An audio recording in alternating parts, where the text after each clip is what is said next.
Welcome to New Europe Studios, where you can watch us make the news. With us today is the head of the Russian mission to the European Union, Ambassador Vladimir Chizhov, with whom we will discuss the relationship between the European Union and Russia.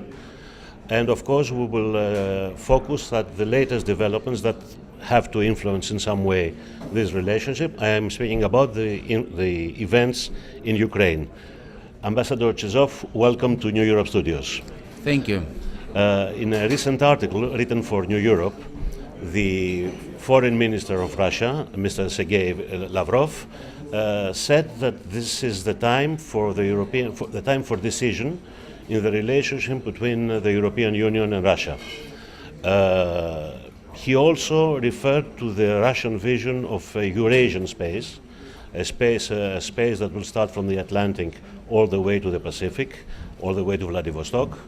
Of course, there are many difficulties in these developments, and at this moment we have a very particular development, which is the situation in Ukraine.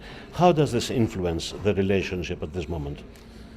Well, if we look at the potential impact of the political crisis that is unfolding in Ukraine, we understand that the EU is closely watching the developments, and you will easily understand how much concerned Russia is with those developments.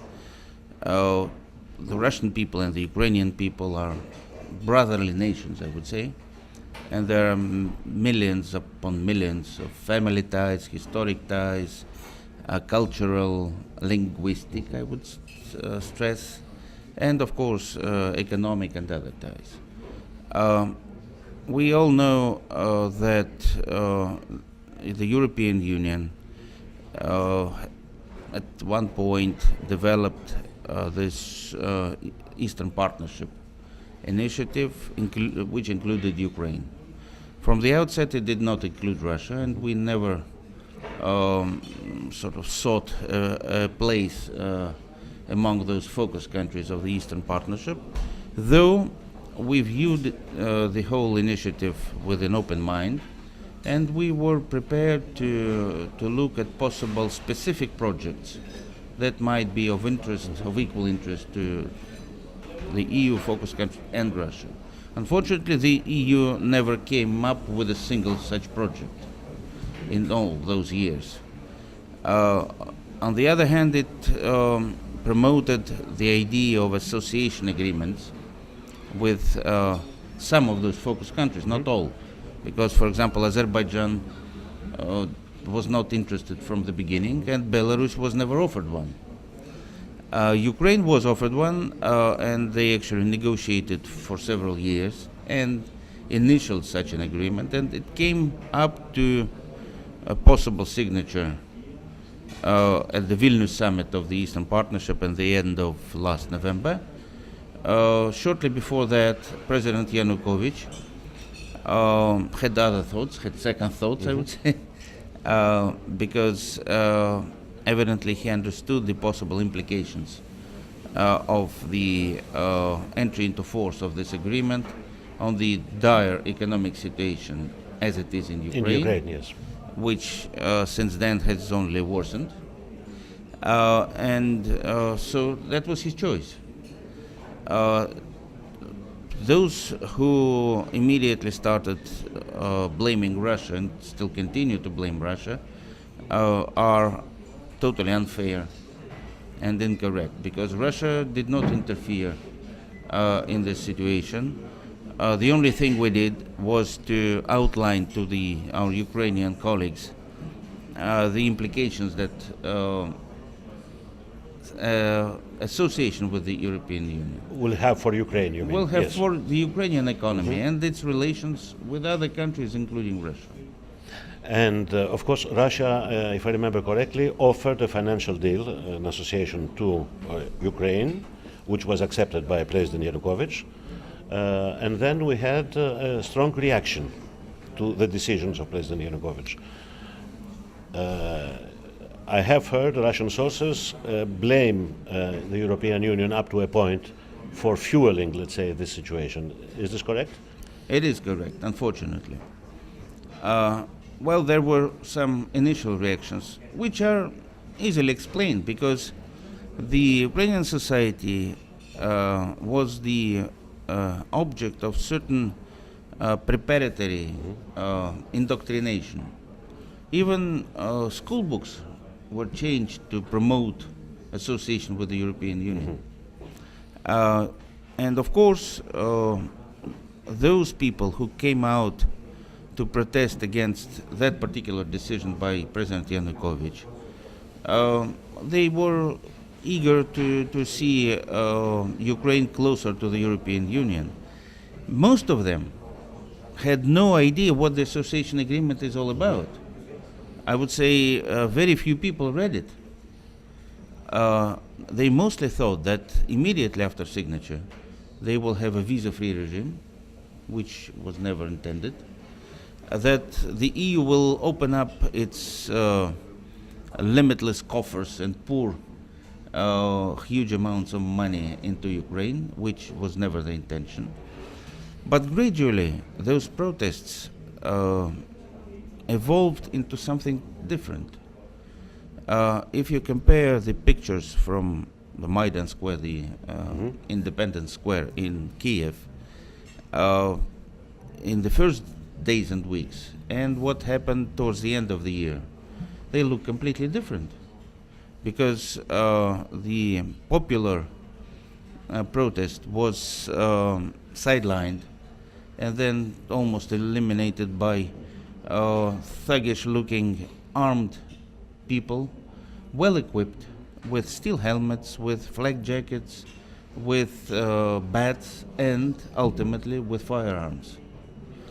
And the flags that were seen were no longer EU flags, but those red and black flags of the ultranationalists. And the portraits were not of Van Rompuy or Barroso, not even Ashton. They were of Stepan Bandera, a well-known Nazi collaborator and a war criminal, who is still considered as a hero among the ultranationalists. So you mean that after a certain point, this perhaps spontaneous movement that was in the beginning was hijacked by certain forces. By describing these people as very well equipped with modern weapons, with helmets, with everything, it gives me the impression that you mean that there was some outside help to this. Well, definitely. All those events, and they lasted for months. They needed money. They were fed, equipped, heated, and such things indeed require a budget. So I'm not saying that the outcome of those protests were defined solely by those croissants delivered by a well-known representative of the U.S. State Department, but evidently political support for the opposition. I would phrase it like that. Both the EU and the United States did not escape the temptation of supporting the opposition, whereas Russia kept a neutral stand. Now the situation, of course, as you mentioned before, Ukraine is a very special case because it has many different ethnicities. There has a very large Russian population, especially in the east, especially in Crimea. And these last few days we have seen some developments in Crimea. Yesterday, I think it was some armed people that we don't know who exactly they are, that occupied government buildings and the airport of Simferopol. Today, the Ukrainian Interior Ministry, probably the new minister, announced that Russian soldiers have blocked the airport at Sevastopol. Do you know anything about this? Well, I can assure you that the Russian authorities and the Russian military command had nothing to do with what was happening in the Crimea. Yes, Russia indeed maintains a naval base in Sevastopol since the 18th century, may I remind you. Yes. And the legal status has been defined in a bilateral Russian-Ukrainian treaty on the stationing of the Russian Black Sea Fleet, which has been extended until the year 2042 on certain conditions. What was happening at the airport, international airport of Simferopol overnight, was not a show of activity or a show of force from the Russian military, but evidently an attempt by local groups who define themselves as squads of self-defense of the Crimea. You know, yes, and the second airport is actually a military airport. I don't know what was happening there at Sevastopol airport. It's an air base, actually. Excuse me, it's an air base used by the Russian forces, generally speaking, or? Well, when there is a special regime for the use of that particular airport by the Black Sea Fleet. Yes. Okay. Because there is no other airport. You know, I have a feeling that there is a deliberate attempt to shift the attention from the crisis situation in Kiev and the rest of Ukraine to the Crimea. What we see in the Crimea is a logical backlash of the events that have been unfolding in Kiev and elsewhere across the country. People in the Crimea, you know, the Crimea has an autonomous status within Ukraine. Yes. And they are fully prepared to defend their autonomous status, whatever happens in Kiev. They do not recognize the new authorities in Kiev, and they have every right to do so because this changeover of power in Ukraine was an act of, shall I put it mildly, of questionable legitimacy. The person that you refer to as the Minister of Interior, there is no Minister of Interior because according to the constitution, any constitution of Ukraine, ministers of Interior, Defense, and other power structures, they can only be put in office with a decree of a president of Ukraine. Yes. So this new government, which was promised to be a government of national unity, is far from that, because it has no representatives of the eastern half of the country, and actually only a small number of political factions are represented. I heard this morning that President Putin asked the Russian government to cooperate with the West on the issue of Ukraine. Well, to be exact, with the IMF with the IMF. And other the financial institutions, yes, in order to face, let's say, the financial problems, which yes, are very dire. Yes, this yes, is certain. But there is also the situation of the eastern part of Ukraine, where there is a very predominantly Russian population. If the situation degenerates, let's say, beyond a certain level, what would Russia will do? Well, I wouldn't say that the whole eastern part of Ukraine is predominantly Russian, no. But, of course, it's the largest population-wise part of Ukraine. So the majority of the population of Ukraine live in the east. So the majority of voters are in the east. In a potential election are in the east. That is today completely neglected by those who have seized power in Kiev. You know that local governors and local parliamentarians of the eastern half of the country. They had a congress in Kharkov, and they are prepared to follow their own line politically. So, of course, the economy of Ukraine is in a mess. This is perhaps one of the few conclusions that is shared by everybody. And something needs to be done. We know how the IMF works. It never gives money overnight. No, obviously not. And actually this was perhaps one of the reasons why ultimately President Yanukovych chose not to sign the association agreement, because the money that he would have had a chance to get through the IMF were linked to certain very, I would say, costly reforms in the line of austerity, like raising the domestic prices for energy 40%, like freezing wages, lowering pensions, and so on. So this was tantamount to a social, I would say, time bomb. The situation in Ukraine, whatever the end result will be with us for a while. Obviously, you are in contact with the European Union about Ukraine. Do you believe that this situation that has arisen has the potential of bringing Russia and the European Union closer together, or is this something that will be a hindrance, let's say, to further discussions? Things can go either way.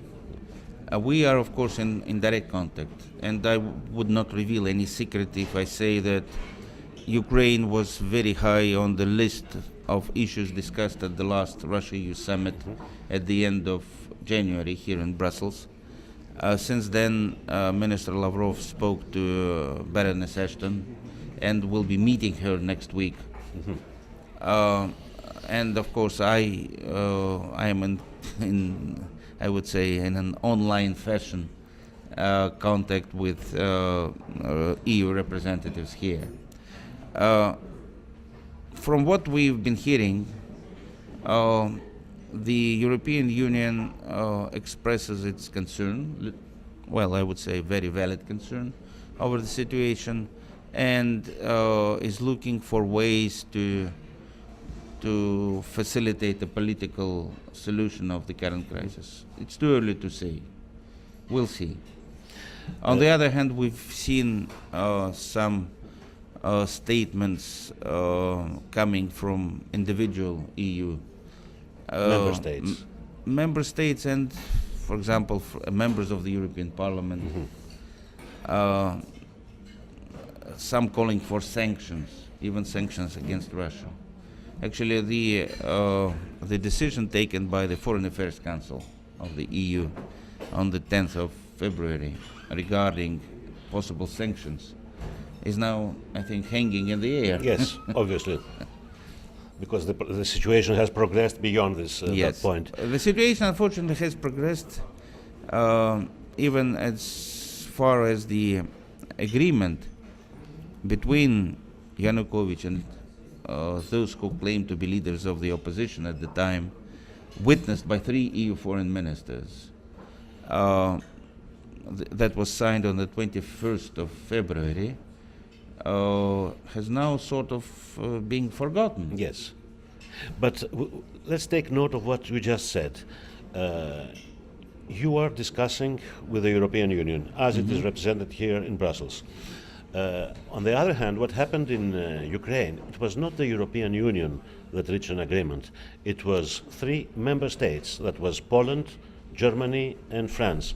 So how difficult is this procedure, let's say? But come on, both Cathy Ashton and Stefan Füle were in and out of Kiev. Yes, obviously, yes. For a long period. Yes, but I mean, do you feel sometimes that there is not a very coherent foreign policy or regional policy of the European Union, in the sense that, let's say, the Brussels is not the only voice?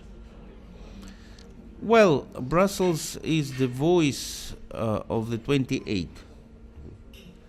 And whenever the 28 take different views, that has an impact on the Brussels voice. Obviously, yes. Yes. Anyway, Russia announced after the events in Ukraine that it will be certainly stopping the financial assistance to Ukraine, and it will stop Not stopping, suspending. suspending. Because And they didn't have a proper government. so this is something that may change in the future, We'll see. and that it is also stopping or suspending the special price that it was offering to Ukraine for gas. That was also connected. Yes, it was a package offer. Since this energy issue, you know, it's very sensitive, and we all remember what happened in 2006 and 2009. Yes. Is there any danger of us seeing a repetition of this situation, which directly affected Europe as well? Well, I hope not, because in this case, the new authorities who claim to be pro-EU, the new authorities in Kiev will put themselves at loggerheads with the European Union if they block the transit. It's a question of them blocking the transit, not of Russia not providing enough. No, it was not the case in 2006 nor in 2009. It was the Ukrainian it was the Koreans authorities that was blocked. yeah, Yes, yeah. I understand.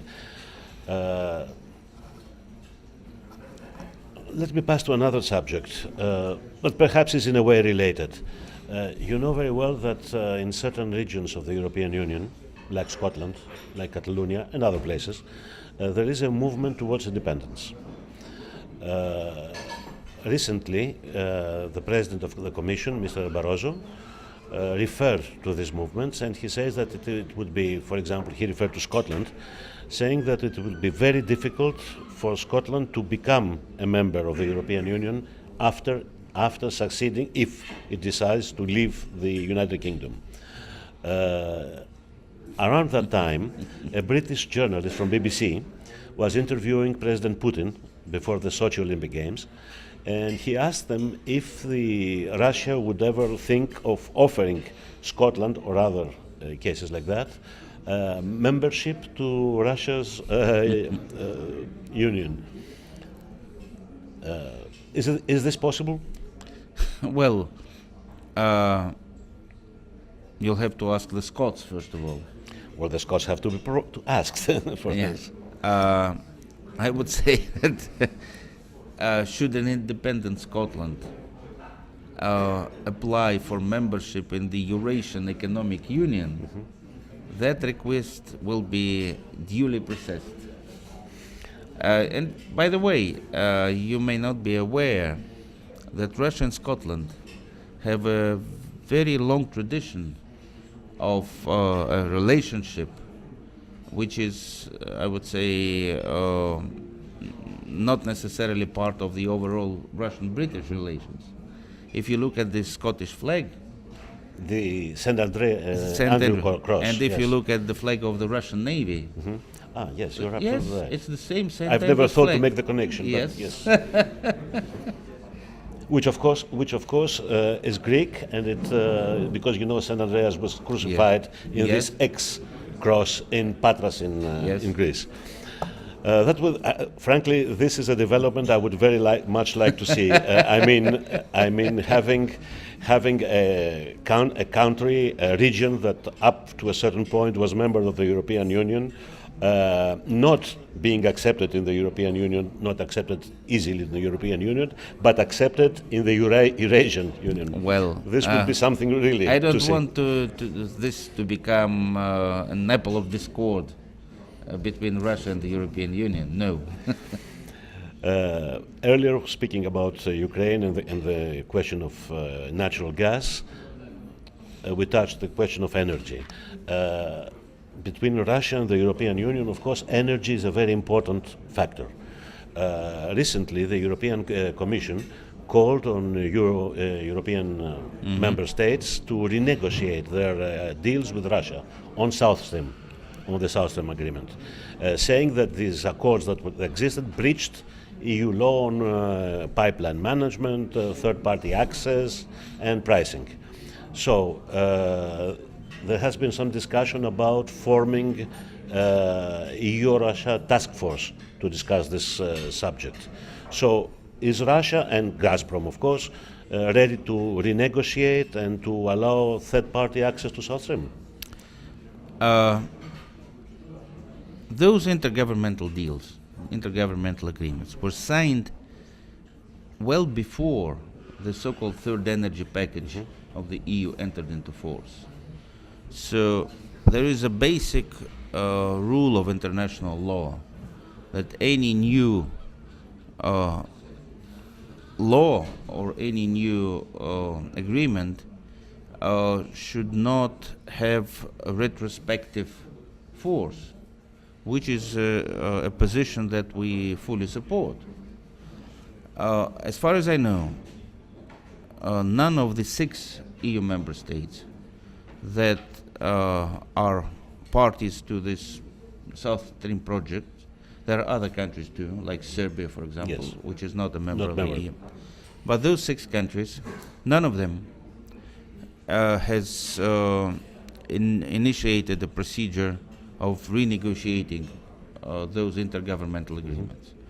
They cannot be abrogated even, because there is no such provision in them. What we are prepared to discuss with the Commission, because those 6 countries have applied, sent a joint letter to the Commission requesting the Commission to discuss the issue with Russia on their behalf. So this task force has indeed been set, and they already had a first meeting at the level of the Russian Deputy Minister of Energy and the Director General for Energy of the European Commission. So they exchanged basic outlines of their respective approaches, but the subject of these discussions is not changing the intergovernmental agreements, is to look at ways of using possible flexibilities or exceptions from the third energy package. You know, the third energy package is, I would say, not among the best achievements of the European Union, to put it mildly. And it's not surprising that most Western energy companies, the majors, when they start new infrastructure projects, they look for ways of getting an exception from. So this may, perhaps it was conceived with the best intentions, Yes, very much like the road to hell. So you think that there is no chance of Russia approving, let's say, in its present form, this third package? No, No. no. No. Well, nobody has asked Russia to approve of it. To accept it anyway. Well, Now that you mentioned something about approving, what was very interesting in the recent EU-Russia summit, there was a decision to have consultations between the EU and Russia for the European Union's eastern expansion. This is something quite unusual, isn't it? Eastern Partnership. Yes, the Eastern Yeah. Partnership. It's not expansion, because none of the focus countries of the Eastern Partnership have been offered membership. Yes, you are absolutely right. Of course, this can be a precursor, let's say, to something like that. Well, some may perceive it in this way, others in another way. Ambassador Chizhov, thank you very much for being with us. Thank you for being at New Europe Studios, where you can watch us make the news.